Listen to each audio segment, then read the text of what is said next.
사랑의 샘 평화의 소리 KCR 11시 종합뉴스 365 헬스 마이랑이 베이 로 변호사 윤영준 JP 에듀케이션 AL 디자인 전망 좋은 장 JMP 로 이완상 변호사 공동 제공입니다.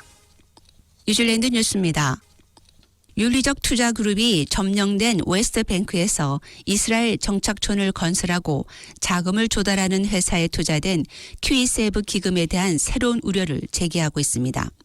마인드풀 머니의 조사에 따르면 이러한 회사에 대한 투자는 3월까지 6개월 동안 20%가 증가해 8,500만 달러에 달했습니다.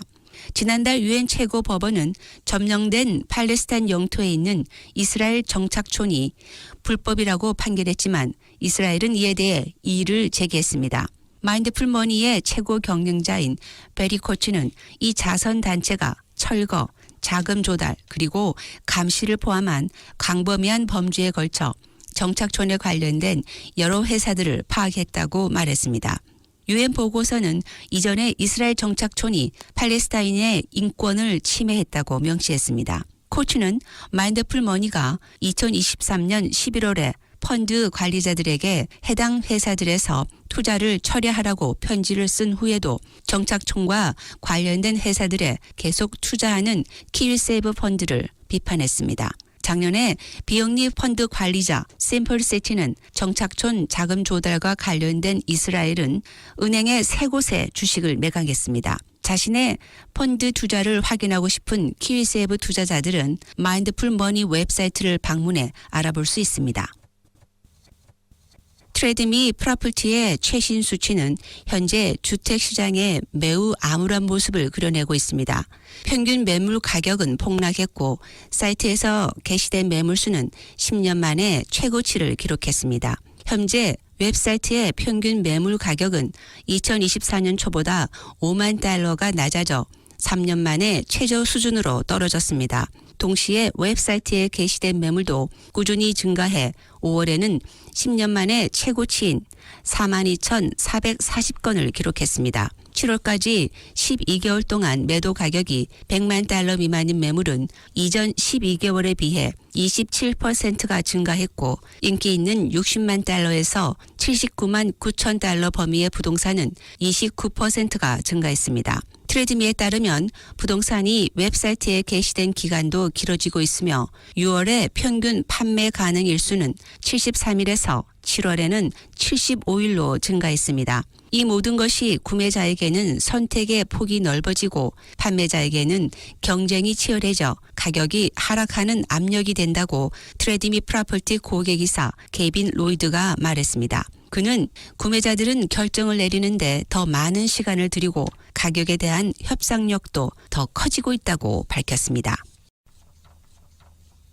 코어로직에 따르면 어려움에도 불구하고 구매자들은 2024년을 부동산 시장에 진출하기에 좋은 시기로 회고할 수 있다고 밝혔습니다. 뉴질랜드의 중간 부동산 가격은 현재 가구 평균 연간 소득의 7.7배에 달하며 이는 2020년 초 이후 최저 수준입니다. 예전에는 3배라는 기준이 저렴하다고 여겼지만 코어로직의 수석 부동산 경제학자 켈빈 데이비스는 지난 10년 동안 이자율이 구조적으로 낮아졌다는 점을 고려하면 이 기준은 시대에 뒤떨어진 것이라고 말했습니다. 또한 최근에 부동산을 매수한 가구들이 소득의 절반 이상을 주택담보대출에 갚고 있다는 것은 우려스러운 일이라며 이는 비상 상황에 대비해 쓸 돈이 거의 없을 수 있다는 것을 의미한다고 말했습니다. 코어로직에 따르면 뉴질랜드 전역에서 임대료가 가계 총소득의 28%를 차지하는데 이는 장기 평균 26%를 넘어서며 역대 최고 수준에 가깝습니다. 새로운 조사에 따르면 5명 중 1명의 일이 줄어들면서 50% 미만의 용량으로 작업하고 있으며 대부분은 내년에 상황이 더 나빠질 것으로 예상했습니다. EBOSS 빌더 센티멘트 리포트는 650개 지역 건설 업체들을 조사했으며 70%가 향후 12개월 동안 업계 상황이 계속 악화될 것이라고 믿었습니다. 거의 같은 수의 건설업체가 서비스 수요가 감소했으며 보류되거나 완전히 취소되는 프로젝트가 늘어났고 소규모 업체와 개인 사업자가 가장 큰 타격을 입었습니다. 건설 컨설팅 회사인 EBOSS의 관리이사 매튜 두더는 체크포인트의 작년보다 착공이 64%가 감소했고 프로젝트 문의도 비슷한 수준으로 감소했으며 건설업체가 우려하는 점 중 하나는 작업을 지속하기가 더 어려워서 마진이 낮다는 것이라고 말했습니다.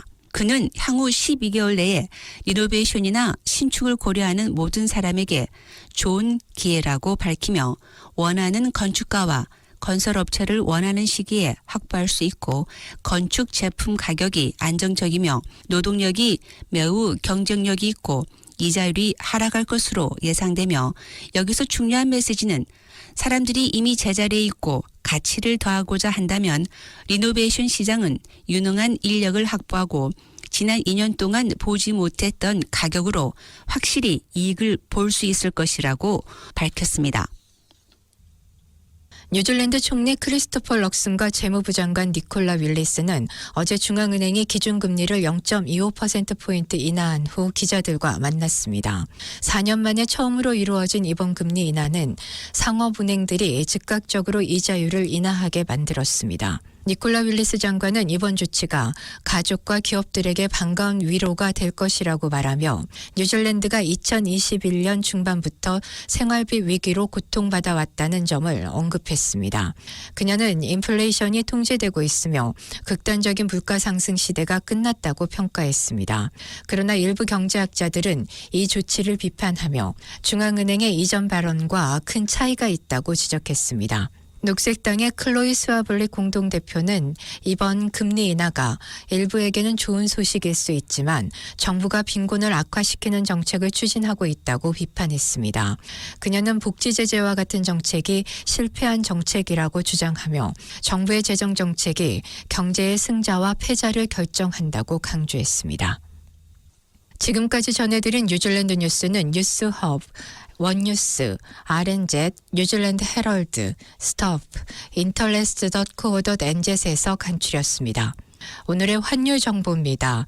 뉴질랜드 달러화 대비 원화 기준의 환율은 815원 32전, 한국에서 보낼 때 823원 47전, 한국에서 받을 때 807원 17전입니다.